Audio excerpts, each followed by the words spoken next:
और अब इस बीच खबर है गरियाबंद से, जहां पर नक्सली साथियों से हथियार छोड़ने की अपील की गई है। एरिया कमांडर सुनील ने हथियार छोड़ने के लिए कहा। उदंती एरिया कमेटी ने हथियार बंद युद्ध विराम की अपील की है। धमतरी नुआपाड़ा डिवीजन को लेकर अपील की है। सुनील ने आत्मसमर्पित नक्सल नेताओं के कदम को सराहा और पत्र में लिखा, फोर्स का दबाव अब लगातार बढ़ गया। गोबरा, सीनापाली, सीता नदी क्षेत्र के साथियों से हथियार डालने का आग्रह किया।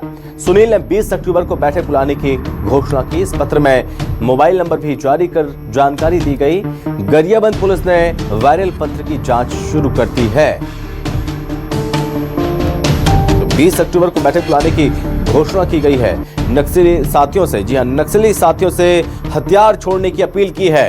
एरिया कमांडर सुनील ने कहा अपने साथियों के साथ कि हथियार छोड़ दें, हथियार डाल दें। उदंती एरिया कमेटी ने हथियार बंद युद्ध विराम की बात कही है और घोषणा की है 20 अक्टूबर को बैठक बुलाने की।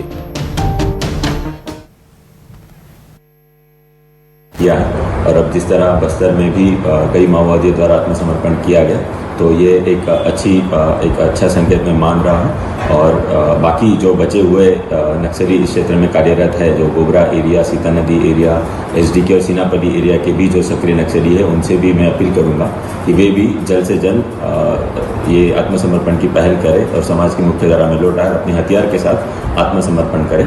मैं आपके माध्यम से ये भी अपील करना चाहूँगा कि मेरा भी नंबर आप इसमें डिस्प्ले कर दें, ताकि अगर किसी नक्सली को सीधे संपर्क करना हो तो वो भी बेझिझक बिना डरे संपर्क कर सकते हैं और उनको सही सलामत अपने परिवार तक पहुँचाने की भी जिम्मेदारी हमारी रहेगी। वे ये पहल करें और जल्द से जल्द आत्मसमर्पण करें।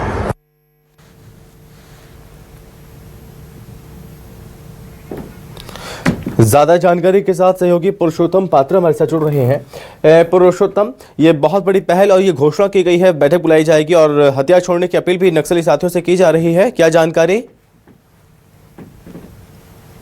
जो डिवीजन कमेटी यहाँ पे चल रहे थे, संचालित थे गरियाबंद जिले में, जो नुआपाड़ा, धमतरी और गरियाबंद डिवीजन कमेटी संयुक्त रूप से संचालित था। इसमें एक समय में 100 से ज्यादा नक्सली हुआ करते थे, लेकिन अब पिछले 7-8 माह में जिस प्रकार से 2 महत्वपूर्ण मुठभेड़ हुए और उसके बाद अलग अलग तरीके से और भी सर्चिंग की गई, उसमें 27 नक्सली मारे गए, जिसमें 2 सीसी मेंबर थे। इसके अलावा 26 लोगों ने आत्मसमर्पित कर दिया है। तो इस तरह से एरिया पूरी तरीके से ये जो है इनका कुनबा टूट चुका था। और हाल ही में जो है बस्तर और महाराष्ट्र में जब सीसी मेंबरों ने सरेंडर किया, और उसी सीसी मेंबर का हवाला जो है एरिया कमेटी जो सुनील है उन्होंने दिया है अपने पत्र में, एक पत्र जारी किया है जिसमें कहा गया है कि जो सीसी मेंबर जिस समय जो गलत निर्णय लिया था, जिसका खामियाजा लोग भुगत रहे हैं, इस तरह का जिक्र किया गया है कि अन्य नक्सली जो है एक गलत निर्णय के कारण फंसे हुए हैं। और अभी जिस तरीके से सुरक्षा एजेंसियों का दबाव है, इस फोर्स से शस्त्र की लड़ाई में निपटना भी संभव नहीं है। इस तरह की मार्मिक अपील उस पत्र में है और उस पत्र को जारी करने के बाद एक अपील किया गया है कि 20 अक्टूबर को एक निर्धारित स्थान पे सभी एकत्रित होंगे और एक फ्रीक्वेंसी नंबर भी उसमें स्पष्ट सुनील ने जारी किया है और कहा है कि इस फ्रीक्वेंसी में हम सब संयुक्त रूप से बातचीत करेंगे। अब कहीं ना कहीं नक्सली जब इस तरह के सार्वजनिक मोर्चे पे सार्वजनिक पर्चे दाखिल कर रहे हैं, तो ये पहली दफा है। इससे पहले पुलिस केवल जो है सरेंडर की अपील करती थी, लेकिन अब स्थिति इस तरह से बन गई है कि अब नक्सली को जो है अपील करना पड़ा है अन्य साथियों को। सुनील इसलिए भी खास हो जाता है क्योंकि यहाँ पे 3 जो है CC member Nuapada division committee को संचालित कर रहे थे। 3 सीसी मेंबर में 2 मारे गए हैं। वर्तमान में गणेश उइके बस है और गणेश उइके के बाद जो है दूसरा ओहदा सुनील का होता है और सुनील कहीं ना कहीं सक्रिय भूमिका निभा रहा है इस इलाके में। और सुनील जिस हिसाब से निर्णय लिया है और अपील किया है, तो कहीं ना कहीं ये माना जा रहा है कि इस अपील को मानने के बाद एक बड़ी सफलता मिल सकती है।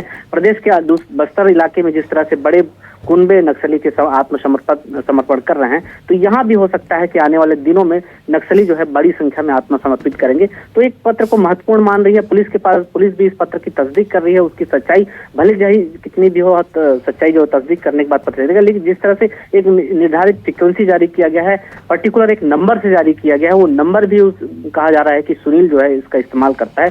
तो इस पत्र की सच्चाई की पुष्टि भी कर दी गई है। और एसपी भी खुल के कह रहे हैं कि जब वो आएंगे उन्हें पूरे परिवार से उन्हें सुरक्षित दिया जाएगा। जो आत्मसमर्पण नीति है, उस नीति के तहत उन्हें पूरी सुरक्षा दी जाएगी और सारे प्रकार की जो योजना है उसका लाभ दिया जाएगा। इस तरह की बात सामने आ रही है। ठीक है पुरुषोत्तम, बहुत धन्यवाद आपका तमाम जानकारी के लिए।